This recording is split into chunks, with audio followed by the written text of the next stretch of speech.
नमस्कार मित्रांनो, स्वागत आहे तुमचं साई लक्ष्मीज रेसिपी चॅनलवर। आज मी तुमच्यासाठी घेऊन आले आहे पुरीसाठी चमचमीत बटाट्याची रस्सा भाजी। इथे मी 4 बटाटे उकडून घेतले आहेत। आता ह्याची साल काढून घेऊ। बटाटे जास्त पण नाही शिजवायचे आणि जास्त पण नाही कच्चे ठेवायचे, असेच मध्यम शिजवायचे। जर तुम्ही जास्त शिजवले तर एकदम भाजीमध्ये ते गाळ होऊन जातील, भाजीमध्ये दिसणार पण नाहीत। आता इथे मी सगळेच बटाटे सोलून घेतले आहेत। आता एका परातीमध्ये ह्याला आपण कापून घेऊत असं छोटं छोटं।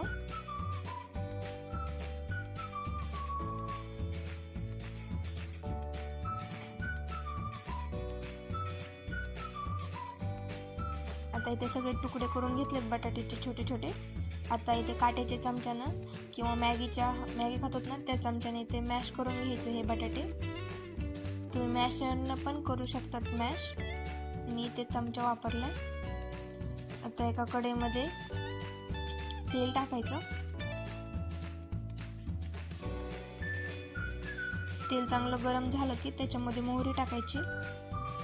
मोहरी पण चांगली तडतडू द्यायची। आता जिरे टाकायचे, जिरे पण चांगले भाजू द्यायचे। आता कांदा टाकायचा आपण इथे एक मी कांदा चिरून घेतलाय ते टाकायचा। चांगलं परतून घ्यायचा कांदा।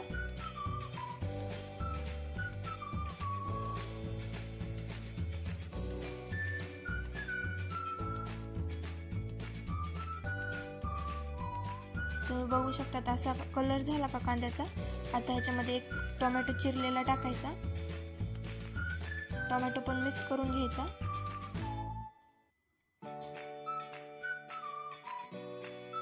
टोमॅटो पण चांगला परतून घ्यायचा तेलामध्ये।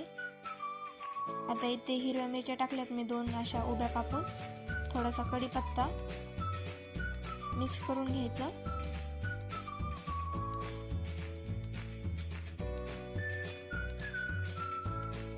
इथे मी अद्रक आणि लसूण टाकला नाही तर तुम्ही टाकू शकता त्याची पेस्ट। आता 1 चमचा घरगुती काळा मसाला टाकायचा, जो की आपल्याकडे सगळ्यांकडे असतो। आता कांदा लसूण मसाला टाकला 1 चमचा, गरम मसाला टाकलाय 1 चमचा, सब्जी मसाला टाकायचा, थोडीशी हळद टाकायची आणि चांगलं परतून घ्यायचं।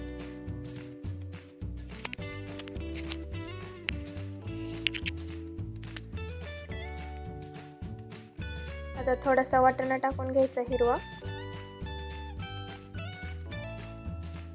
थोडी कोथिंबीर पण टाकायची लगेच। चांगलं परतून घ्यायचं 1-2 मिनिटं।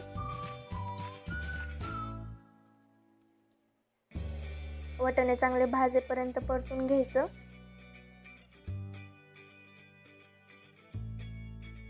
चवीप्रमाणे मीठ टाकायचं, मी 1 चमचा आता चांगलं परतून घ्यायचं। उकळलेला बटाटा टाकूयात आता ह्याच्यामध्ये। बघा तुम्ही मी एवढेच तुकडे केलेत, तुम्ही पण असेच करायचे, जास्त पण बारीक नाहीत करायचे आणि जास्त पण मोठे नाही।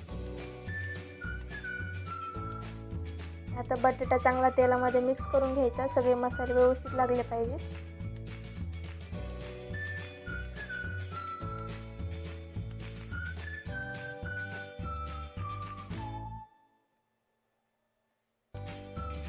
आता इथे मी गरम पाणी केलं तर ते गरम पाणी टाकलंय।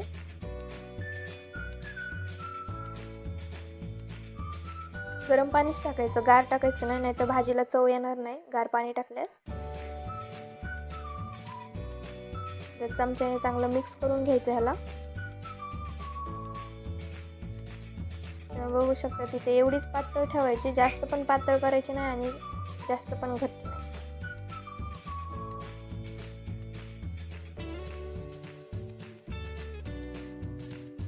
चांगली उकळी आली की 2 चमचे ह्याच्यामध्ये मी भाजलेले शेंगदाण्याचा कूट टाकते। जर भाजलेले शेंगदाण्याचा कूट टाकला ना तर भाजी थोडीशी अशी घट्ट होते, जास्त पण पातळ होत नाही। अशी वरून अशी कोथिंबीर टाकायची झाकण ठेवून 2-3 मिनटं भाजी शिजवून घ्यायची. आपली गरमागरम बटाट्याची भाजी तयार आहे. बटाट्याची भाजी पुरीसोबत खायला खूप छान लागते, पण इथे मी पुरी बनवली नाही, चपाती घेतली. तुम्ही पुरी पण घेऊ शकतात बनवून. तर बघू शकता तुम्ही इतकी सुंदर भाजी बनलेली आहे. रेसिपी आवडली असेल तर लाईक करा, चॅनलला सबस्क्राईब करा. ही रेसिपी आवडली असेल तर कमेंट करून नक्की सांगा. भेटू पुढच्या चविष्ट रेसिपी सोबत. धन्यवाद.